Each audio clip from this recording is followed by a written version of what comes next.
Hi everyone, I'm Lev here and you're playing King Arthur Legends Rise.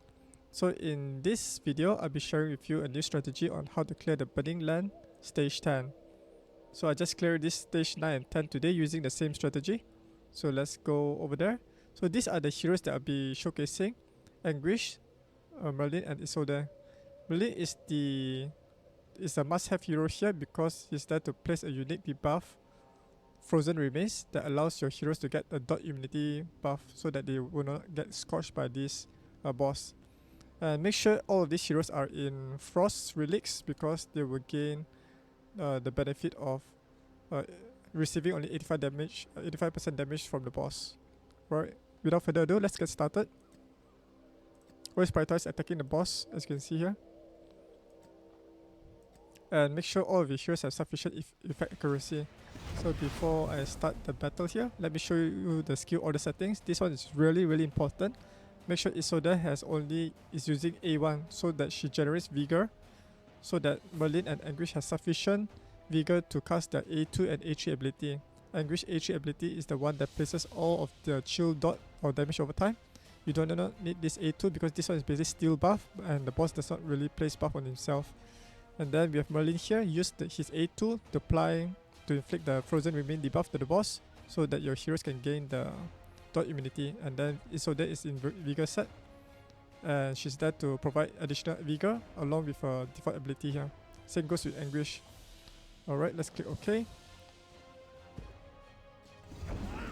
Alright, so the first hit, right, as you saw, Merlin applied this Frozen Remains debuff. This debuff is really important because it grants dot immunity to the attacker. So after Merlin casts this A2, right, your Anguish as well as Isolde must be quite close to the speed range of Merlin so that they can attack the boss and gain this dot immunity. This is really important. And make sure Merlin, Anguish and Isolde have sufficient effect accuracy to apply their debuff. So for Merlin, he needs sufficient accuracy to apply this Frozen Remains. Anguish and Isolde must have sufficient accuracy to apply the chill. And that's all what you need to know about them. And as usual, this team, right, does not have any healers. You need to make them as tanky as possible. Focus on HP, defense and effect accuracy, followed by speed. You need sufficient speed around like 160 and I think 150 and above to go before the boss. So that the boss so that whenever you attack, all three heroes can attack and gain this dot immunity buff here. As you can see, this buff here. So that hit took a big chunk of Isolde HP, so that's why you need to get her to a level 60 relic. So as you can see, the boss perform an AoE attack, but does not apply any scorch with the help of the dot immunity. Alright, the boss is in 50% HP left. They're almost there. This is the Vigor energy bar that I'm talking about. So this one is shared across all of these three heroes. So make sure that your Anguish is sufficiently tanky, otherwise right, he will not survive the boss attack. He's our main dot damage dealer here. You need to survive. Okay, that's good. Like 25% HP left. Come on, Anguish need to perform one more attack here. Okay, gone. The boss is dead. So there you have it. This is the strategy on how to clear with these three heroes. So let me show you the battle stats here. Oh no. Previously I thought the battle stats here, now they already changed it to this side, on the right hand side. So these are our three heroes. As usual, Anguish is our main damage dealer here. From his chill debuff, he plays like almost like 19 chill debuff to the boss that deals 83% damage here. Highest damage is from Anguish, the damage dealt here. All of this damage is from the chill dot. Kills is 1 because he killed the boss. And then yeah, Merlin is just like a supporter hero there to apply the dot immunity, the Frozen Remains. This is the defense, healing as usual. Isolde heals herself with all these things. These are the skill use. Placing Step, Frost Explosion, and Karma Touch. Alright, so let me show you how I built all of these three heroes so you can replicate this on your account in case you want to clear stage 10. However, this strategy, right, can also be used for the lower levels here, so don't need to worry. So if you're still speculating whether you want to go for Merlin during this summon read up banner, I think he's really useful in clearing these Gorgos. So what I'm talking about here is the Merlin summon read up. So as you can see here, right, Merlin has this guaranteed summon after 60 shots. So try to get him. Otherwise it will be quite difficult to get him later on when his read up summon has ended. And do make sure that once you summon him, right, make sure you use up all that mercy here, because this mercy will not be carried forward to the next one. Okay, let me quickly show you how I build each of these 3 heroes. Let me head over back to the dungeon. Enter here, click here. Okay, let's start off with our first hero. The one that goes first is Merlin. So Merlin is still level 57 here. So yeah. Okay, let me show you his total stats. So prioritize on his attack speed, then accuracy. This one is effect accuracy to place the frozen remains, and then sufficient HP and defense. This is pretty low. You could boost it up until like 20,000 or 2,000 defense, 20,000 HP here. Okay, these are his total stats. You can see the stats from relic, equipment, and boost effects here. Okay, let's quickly go through the chivalry. I have 1 chivalry here. Basically, lets them like recover 2% of their HP every turn whenever they take the turn there. Then this is skill level up. I just use only like 1 here, some here, and here. Okay, awakening is only like 3. Oh, I think it's only like 2. If I get 1 more, I can open this magic op slot. Okay, that's basically it. I will not be leveling him up using the EXP potion, because if you use him to farm those Gorgos, right, you can easily gain those free EXP experience there. Okay, let's move on to the equipment. I'm equipping him in double accuracy set and 1 critical set here. So this gives him around about 60%. Yeah, 60% accuracy. Sufficient enough to place those debuff. Okay, so this is the helmet. Some HP, attack speed, effect accuracy. This one is really important. Then this is the armor, the curious set. Maybe I can enhance it because I have sufficient gold coins. And then we have this accuracy boots with some attack speed, effect accuracy and attack speed here.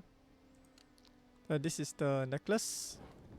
Some defense, attack speed, HP. And then we have these critical earrings that provide additional attack percentage. This one is mainly used for like if you want to use him to clear those dungeons, you want him to do some damage there. And most importantly is to equip your heroes with attack speed. I think most of the times, right, you want to have your heroes to go before the enemies. That's why it's important to get the attack speed there. And this is the only belt here. Later I'll be unlocking this slot. Okay, that's all of it for Merlin. This is the overall stats here. Relics is level 40 only. I think there's a great opportunity to further enhance this so that they can survive.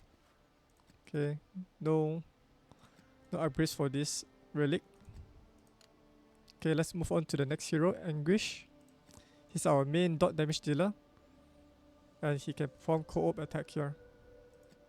But mostly he'll be doing his A3, so there's no like co-op attacks because he has sufficient vigor provided by Isolde.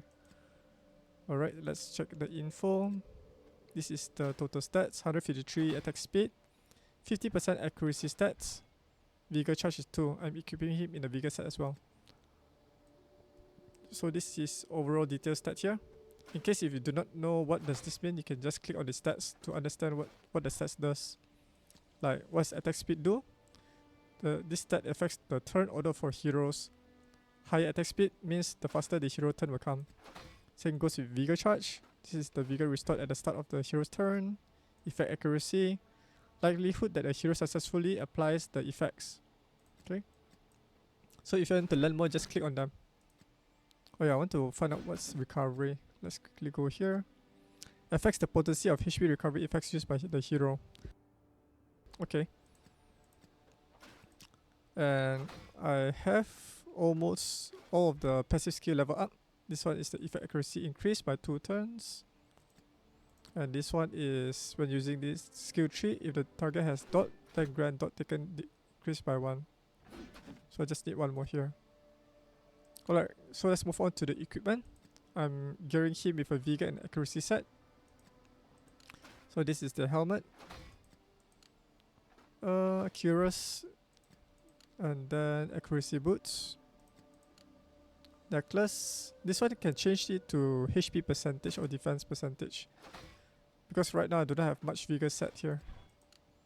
This one has a potential to become like HP percentage or defense percentage for more survivability.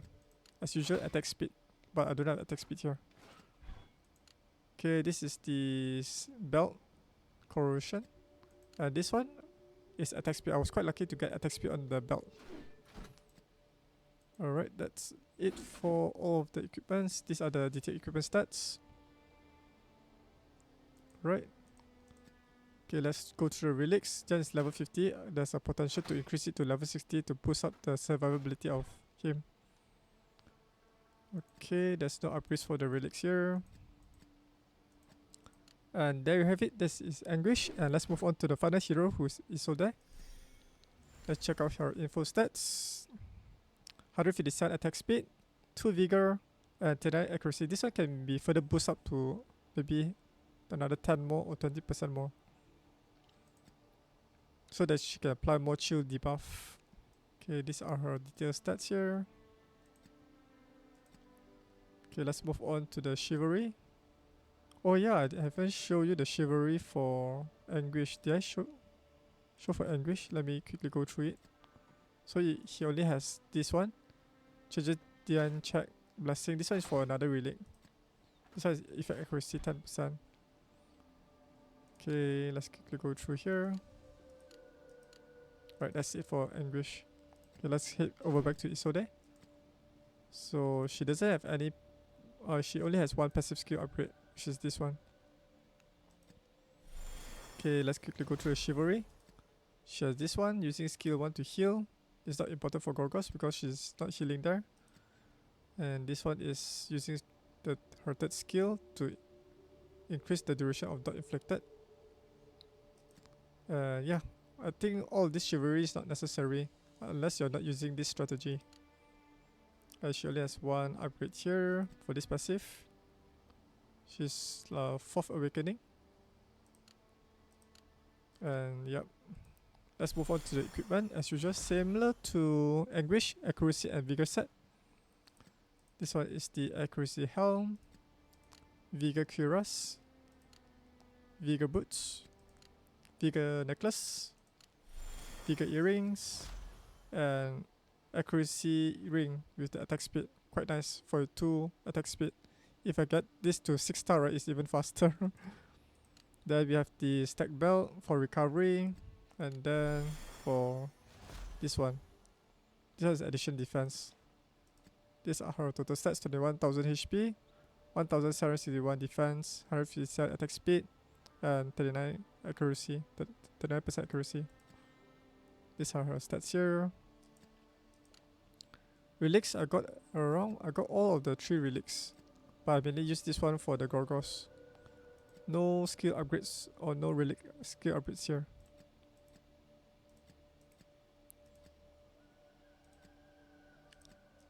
Okay, there you have it, these 3 heroes build. So this is like the this one is like a late game build for all these heroes, but there's a lot more potential to upgrade. Basically, when you get the belt and the banner, as well as getting all these relics to level 60, they can increase their survivability even more. Alright, so there you have it, the strategy on how to clear Gorgos level 10 using Merlin. Oh yeah, if you got any questions regarding on this strategy, you can let me know down in the comments below and I'll answer them as soon as possible. Thanks for watching, and I'll see you guys in the next video. Bye.